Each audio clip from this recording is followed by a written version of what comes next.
અમદાવાદમાં બાપુનગરમાં ધાબા પર સંતાડેલો દારૂનો જથ્થો ઝડપાયો છે। ધાબા પર પતરા ગોઠવી દારૂ સંતાડવામાં આવ્યો હતો।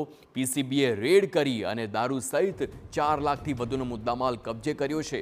દારૂનો જથ્થો ક્યાંથી આવ્યો તેની તપાસ શરૂ કરવામાં આવી। આ દ્રશ્યો જોઈ શકો છો કેવી રીતે આ પતરા ઢાંકીને આટલી મોટી માત્રામાં દારૂનો જથ્થો મૂકવામાં આવ્યો હતો, સંતાડવામાં આવ્યો હતો। આખરે આ દારૂ ક્યાંથી આવ્યો છે, ક્યારે આવ્યો છે તે તમામ સવાલ થઈ રહ્યા છે, કારણ કે નજીકના સમયમાં જ 31 ડિસેમ્બર ગઈ છે ત્યારે આ દારૂનો જથ્થો ક્યારે અહીં આવ્યો હતો?